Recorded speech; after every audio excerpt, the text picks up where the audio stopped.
გორში მამაშვილის საციაშვილების მკვლელობაში ბრალდებულს უვადო პატიმრობა მიუსაჯეს. გადაწყვეტილება მოსამართლე ლევან დარბაიძემ ნაფიც-მსაჯულების ვერდიქტის შემდეგ მიიღო. როგორც ადვოკატმა თამარ თედლიაშვილმა განაცხადა, ნაფიც-მსაჯულებმა ბრალდებული სერგო ახალკაცი წარდგენილ ბრალდებაში დამნაშავედ ცნეს. სერგო ახალკაცის მიმართ წარდგენილი ბრალდება განზრახ მკვლელობის მცდელობისა და მკვლელობის მუხლით საქართველოს სისხლის სამართლის კოდექსის მე-19 და 119 მუხლით დაიწყო, რაც გულისხმობს დანაშაულს დამამძიმებელ გარემოებებში ჩადენილს, 2 ან მეტ პიროვნებაზე ორგანიზებულ თავდასხმას, რაც ითვალისწინებს 20 წლამდე ან უვადო პატიმრობას.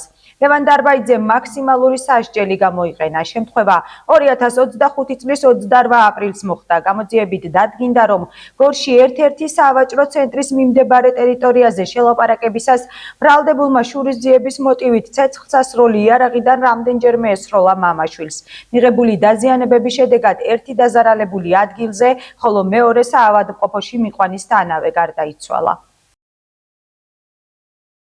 დასრულდა სასამართლოს ხდომები სერგო ახალკაცის ბრალდების საქმეზე, თქვენით რომ მას ბრალიერდებოდა დავით და გიორგი ცაციაშვილების განზრახ მკვლელობის ფაქტზე, ნაფიც-მსაჯულებმა ცნეს დამნაშავედ სერგო ახალკაცი სრულად მისთვის წარდგენილ ბრალდებაში.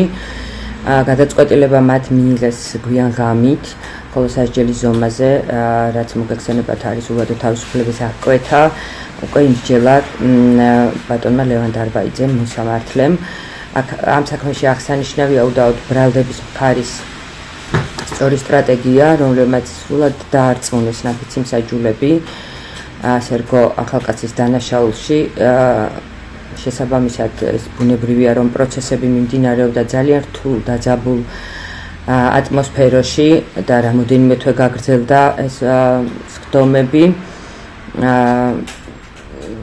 მე კიდევ უსამძიმრებ ოჯახს, რომელთა ინტერესებსაც წარმოვადგენდი, უსამძიმრებ გიორგი და დავით ცაციაშვილების ოჯახს და ვუსურვებ მათ გამძლეობას.